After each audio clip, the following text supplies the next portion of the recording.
Bonjour chers abonnés, chers passionnés amis des oiseaux, des canaris et des chardonnerets. Donc j'arrive à la fin du mois de février. Donc dans ce nettoyage, je dois revoir les configurations des batteries. On s'approche de la formation des couples. Et donc pour savoir est-ce que je dois reparamétrer mes cages, je mets un peu de Sharpie pour mes femelles chardonnerets, histoire de voir comment elles se comportent avec la Sharpie. Donc moi j'ai des canaris femelles qui n'ont rien pris, mais elles ont déjà pondu 4 œufs. Donc depuis début février, elles ont pondu 4 œufs. Donc là, c'est les femelles chardonnerets, j'essaie de les sonder, donc avec un peu de Sharpie. Je vais peut-être m'éloigner parce que je suis trop proche d'elles.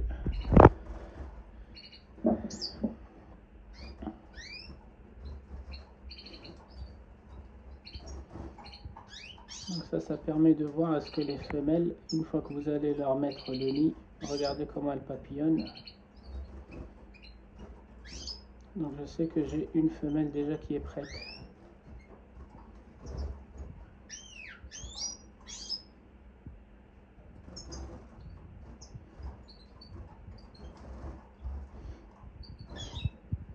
Voilà, donc je sais que cette femelle là, je peux la former avec son mâle. Je peux la former en couple avec son mâle. Parce qu'elle a pris la Sharpie, elle est montée très haut pour regarder un endroit où elle pourrait faire son nid. Alors dans ces femelles là, j'en ai 3 qui sont grasses. Donc hier j'ai regardé un peu leur abdomen. J'en ai 3 qui sont vraiment grasses. Et j'avais une petite idée comme quoi elles vont démarrer les premières. Et effectivement, une parmi les 3 montre, j'en ai encore une ici en bas là. On va voir ce qu'elle va faire avec la Sharpie. Voilà, donc elle papillonne aussi.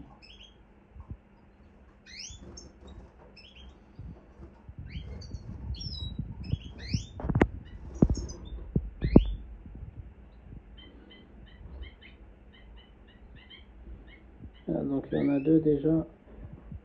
Je sais que quand je vais leur mettre le nid et la Sharpie, je sais qu'elles vont aller tapisser le nid. Donc si je vais zoomer, vous voyez très bien qu'elles ont toujours la Sharpie dans le bec. Donc ici elle a la Sharpie dans le bec. Et au-dessus aussi elle a la Sharpie dans le bec. Vous le voyez là, ici. Là-bas au fond. Vous voyez dans son bec, il y a bien la Sharpie. Voilà, donc là je vais faire une journée de nettoyage. Là il y en a une deuxième encore qui va venir vers la Sharpie, on va voir.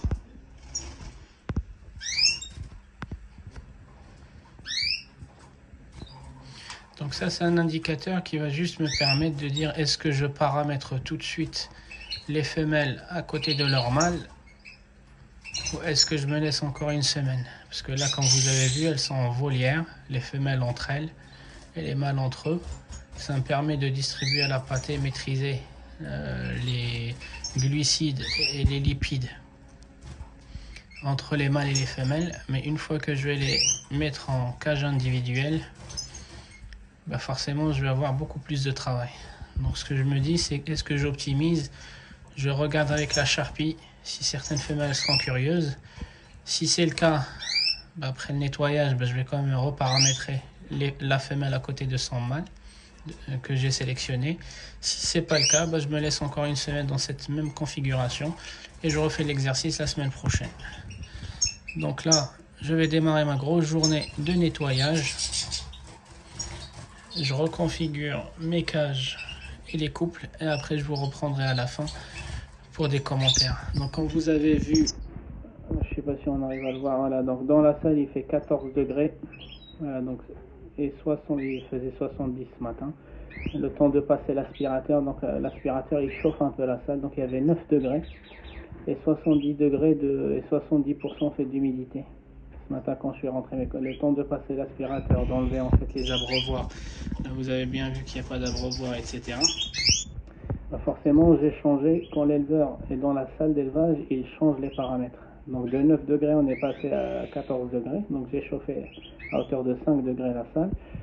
Et puis je vois que le taux d'humidité est descendu de 2 points. Donc c'était 70% d'humidité, maintenant on est à 68%.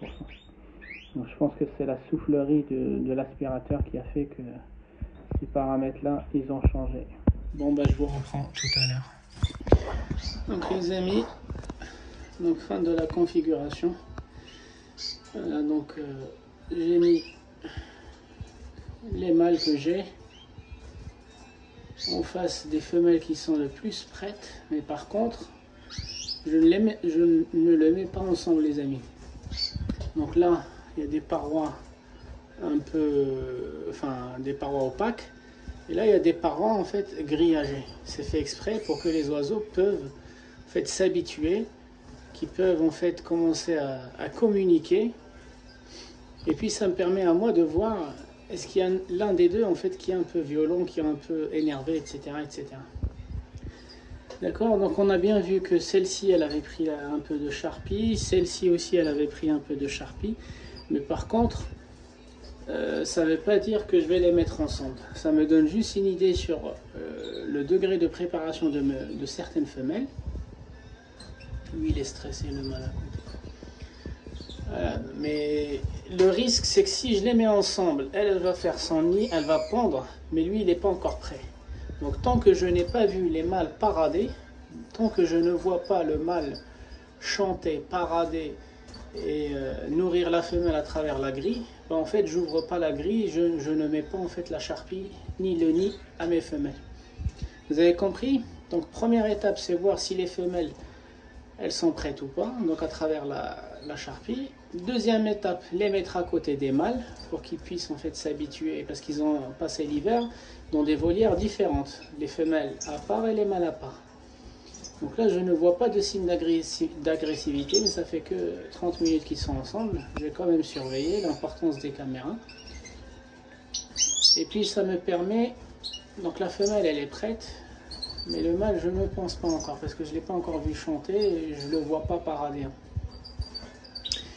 Donc il ne faut surtout pas faire l'erreur de lui donner, une fois qu'elle a papillonné, lui donner le nid et les œufs sans que vos mâles soient prêts. Parce que vous allez perdre une cartouche en fait, un premier tour blanc, parce que les mâles ne sont pas prêts, ils ne vont pas cocher vos femelles. Et oui, vos femelles vont faire le nid, va pondre, mais au mirage vous allez vous rendre compte qu'elle n'a pas été fécondée. D'accord ? Donc là, la séparation me permet quand même de continuer le régime des femelles indépendamment des mâles, mais me permet aussi en fait d'avancer. Vous voyez comment la femelle elle pivote. Donc là, cette femelle elle est prête, elle est grasse déjà, mais par contre je ne vais pas ouvrir la paroi et je ne lui mettrai pas les matériaux, parce que il faut que je vois que le mâle chante et parade aussi. Même s'il la nourrit à travers la grille, s'il ne chante pas, s'il ne parade pas, s'il s'infirme pas, en fait, je ne vais pas ouvrir la... Donc là, vous avez compris, c'est un mâle brun pastel avec une femelle brune pastel.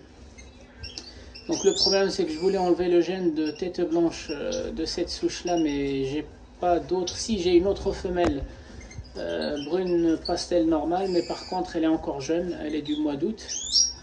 Donc ce que je préfère mettre la tête blanche, cette femelle tête blanche sur le mâle. Donc le mâle il n'est pas porteur et la femelle elle est tête blanche. Et après je trierai, j'enlèverai en fait ceux qui sont porteurs. Et voilà, donc là c'est un couple brun. Alors lui il est porteur d'Isabelle Pastel. Hein. Lui sa mère c'est l'Isabelle Pastel de l'année dernière. Donc lui il est porteur d'Isabelle Pastel. Donc de ce couple là, plus tard quand ils vont se reproduire, il ne pourrait sortir que des femelles Isabelle Pastel ou brune pastel et des mâles brun pastel ou brun pastel porteurs d'Isabelle Pastel, tête blanche ou pas. Donc même technique. Donc vous voyez entre les couples, entre les différents couples, il y a bien une paroi opaque qui laisse pas voir les oiseaux, mais par contre entre les sexes, il y a bien en fait des grilles. Donc lui, vous vous rappelez de lui, c'était le fameux agate que j'avais récupéré avec la maladie. Il était en boule, il ne se nourrissait pas, donc je l'avais traité. En fait, j'avais rien fait de spécial. J'ai juste équilibré le régime alimentaire. Donc il n'était pas sur un régime alimentaire de frangilidés, de chardonneret. Donc j'ai équilibré le régime alimentaire et puis j'ai acidifié l'eau. Pardon. J'ai acidifié l'eau pendant des mois et des mois. Comme ça permet... En fait, il a guéri par lui-même. Je lui ai juste donné les conditions favorables. Mais c'est lui, en fait, c'est son corps qui a combattu, en fait, le champignon. C'est pas moi. Je suis pas intervenu via un produit chimique. J'ai équilibré le régime alimentaire, la pâtée suivant un programme, et puis j'ai acidifié l'eau pendant longtemps. D'accord? Donc ce couple-là, c'est pareil. Donc mâle agate, porteur de tête blanche. Après, je ne sais pas s'il est porteur d'une autre mutation. Il ne vient pas de chez moi. Donc comme je vous ai dit, je l'ai récupéré en mois de novembre. Et moi, j'aime pas reproduire avec les oiseaux qui ne sont pas de ma souche. Voilà. Donc lui, on va juste vérifier. Est-ce que dans ces jeunes, il y aura des points noirs? Comme ça, on travaillera aussi les points noirs. Comment les éviter? On va confirmer que quand un oiseau il attrape la mégabactérie, est-ce qu'il donnera des jeunes avec un point noir qu'on doit en fait traiter ou pas? Donc ça, c'est une expérience. Sur ce couple-là, ça sera une expérience. Donc vous voyez, lui, il n'est pas en train de papillonner, c'est le stress. Donc les battements des ailes qu'il vient de faire, c'est pas les battements en fait, c'est pas ce qu'on appelle papillonner, c'est le stress. Il faut différencier les deux mouvements. Les deux, c'est des battements d'ailes. Il y a un battement d'ailes qu'on appelle ça, qui exprime un peu le contentement de l'oiseau. Il y a un battement d'aile qui va exprimer plutôt le stress de l'oiseau. D'accord? Donc lui, c'est un agate porteur de tête blanche. Après, est-ce qu'il est porteur d'une autre mutation ou pas? On va le découvrir. Et elle, c'est une femelle agate pastel. Voilà, porteuse de tête blanche. Donc de ce couple-là, c'est pareil, il pourrait sortir des femelles agates, des mâles agates porteurs d'agate pastel. Vous voyez là, ils ne se nourrissent pas en fait, ça c'est un mouvement de stress. Ce que vous voyez ici, ils se défendent. Voilà, l'un est à côté de l'autre et ils se défendent. Voilà, donc c'est pas du tout un nourrissage, c'est pas parce qu'ils se touchent le bec, c'est une sorte de communication. En fait, quand on dit ils se nourrissent, ça veut dire vraiment ils régurgitent. Voilà, donc ça c'est le deuxième couple. Le troisième couple est là, donc je suis en train de faire une expérience aussi. Donc les oiseaux ils sont un peu stressés avec le nettoyage et la formation de couple. Et le dernier couple il est là. Voilà, donc 4 couples. Et il va me rester en fait 4 femelles de sécurité, donc une mutation de chaque. Donc il va me rester une femelle agate de sécurité, une femelle aurora de sécurité, une femelle un brun pastel de sécurité. D'accord? Donc voilà ce que j'ai fait ce week-end-là. Reconfiguration des cages. Je suis un peu malade là. Excusez-moi pour la voix. Et surtout, ne faites pas l'erreur qu'une fois que vous avez testé vos femelles, vous leur donnez les matériaux. Vous allez perdre une cartouche dans le vide. Vous allez perdre un premier tour blanc.